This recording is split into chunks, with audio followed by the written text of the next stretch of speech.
Hello, my name is Mike Ackerman, and I'm a genetic cardiologist at the Mayo Clinic in Rochester, Minnesota.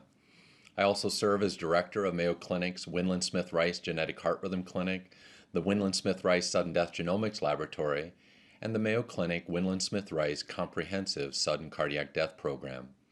On behalf of all of our team, thank you for choosing Mayo Clinic and Mayo Clinic's Winland Smith Rice Genetic Heart Rhythm Clinic for your care.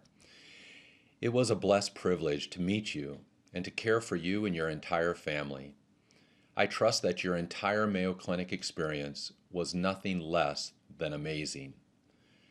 Over the course of my career, many families like yours have asked the following question: Dr. Ackerman, how did you get interested in my family's disease anyway? Tell us your journey. Well, during our 1 to 3 hours that we got to spend together, when asked that question, I typically have given you a quick 30-second soundbite so that we could return the focus back upon who matters most, you and your family as my patients. But because of your interest, I have been asked to tell you a little bit more about me and my journey. So here goes. I guess we have to date it back to age 12, 13, 14. I was part of a so-called gifted and talented program. That's probably hard to believe, where I asked and I was offered to get to shadow and watch surgery in my small town of Sheldon, Iowa, a town of 5,000. And there I was watching surgeries out of my interest in medicine at that young teenage age, and my career was almost over before it started. You see, what happened is I'm watching a gallbladder surgery and wasn't feeling that well that day. Long story short, I'm standing watching the surgery and I can still hear that charge nurse voice ringing in my ear. For crying out loud, he fell into the field. And down I went, fainted right into the surgical field. Head between my knees, sitting on the floor, thinking that my career is over before it starts at age 13 or 14. Get ushered into the surgeon's lounge, and after finishing his surgery, our small town surgeon put his hand on my shoulder and he said, "Many a man has fallen at my table." And he just encouraged me, but needless to say, surgery was probably not going to be in the makings for me. I love science. Graduated from high school, went to Luther College in Decorah, Iowa. And there I majored in chemistry and mathematics. And for a time at Luther College, I really wrestled with whether I should go into medicine or go into the ministry. And there I ultimately came to the conclusion that medicine would be my ministry. And I would have an opportunity to hopefully be a healer in that way. And then I got accepted into the medical school at Mayo Clinic. And I'll never forget receiving my acceptance letter from Dr. Knox. And I couldn't believe that I was being given the privilege of training at Mayo Clinic. Back then, we were just the Mayo Medical School. Now, some many years later, I started there in 1988, so it's been over 30 years now here in Rochester, Minnesota. Then Mayo Medical School, now the Mayo Clinic Alex School of Medicine. I love our medical school. But anyway, I was accepted into the MD PhD program to be a medical scientist and did my medical school, then left for graduate school and trained under an incredible man, Dr. David Clapham. And I love that guy. And my project was very basic science. It was in basic structure, function of these peculiar things that didn't seem to matter much, or didn't seem to matter much to me or any humans back then, called ion channels. I studied these ion channels at a very raw, basic scientific, some might say esoteric level, and uh, survived graduate school. Graduate school was some of the richest years of my life, but they were certainly also the most difficult and most painful years of my life at the same time. In fact, I completed my PhD, returned to medical school to finish my MD, vowing never, never to do science again.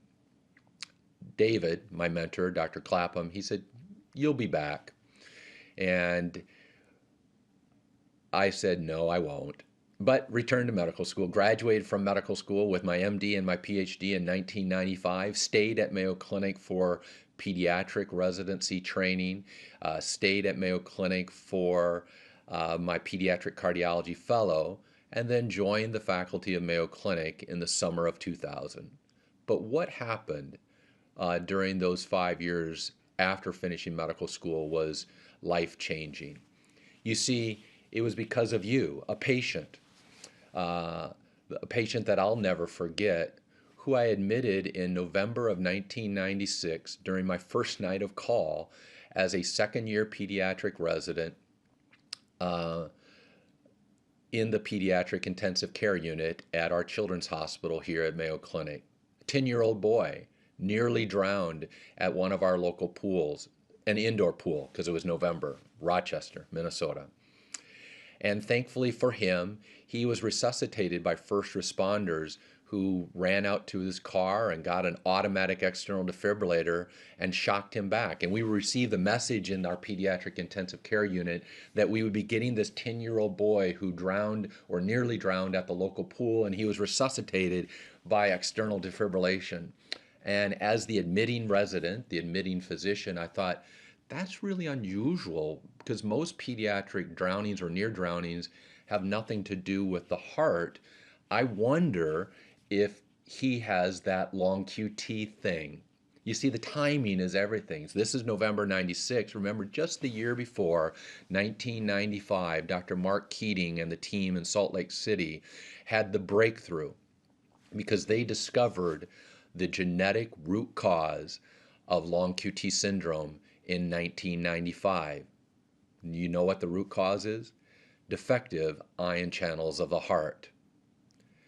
It all came together that night with that child because there in front of me, I had a close encounter with a child who nearly died a sudden arrhythmic death due to defective ion channels of the heart that brought about a syndrome called long QT syndrome.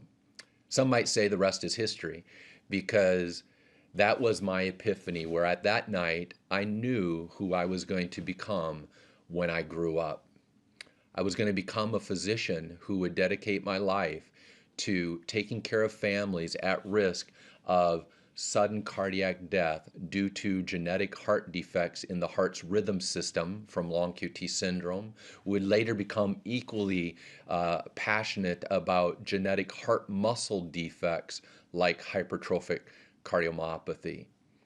So, who I am today is in good measure because of that admission of that 10-year-old that night, some 22 and a half years ago.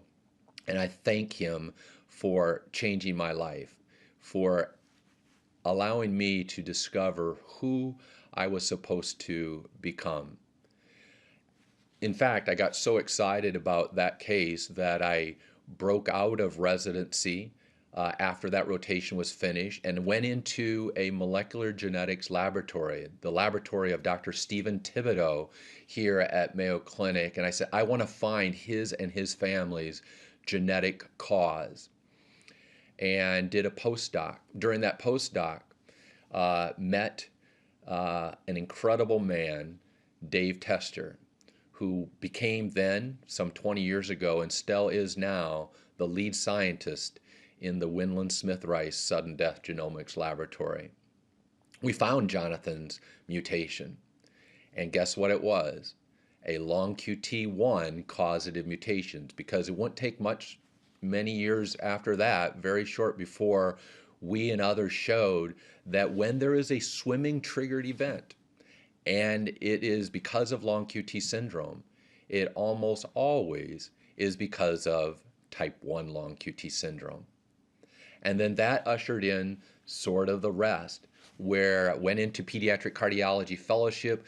And there, one of my huge life mentors, Dr. David Driscoll, took me under his wing to mentor me as to how do you become a complete physician, a clinician, one who is as passionate about the truth and the rigor of the science, but also the care of the patient.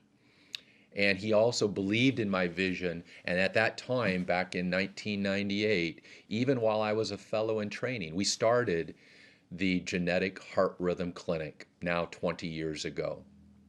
And at that time, we had the hand in glove relationship of having a clinic devoted to families at risk of sudden cardiac death because of genetic heart rhythm diseases like long QT syndrome, and at the same time, having a research laboratory, what we call the Sudden Death Genomics Laboratory, to get smarter about these sudden cardiac death predisposing conditions like yours, whether it's long QT syndrome or CPVT or Brugada syndrome, hypertrophic cardiomyopathy, or ARVC.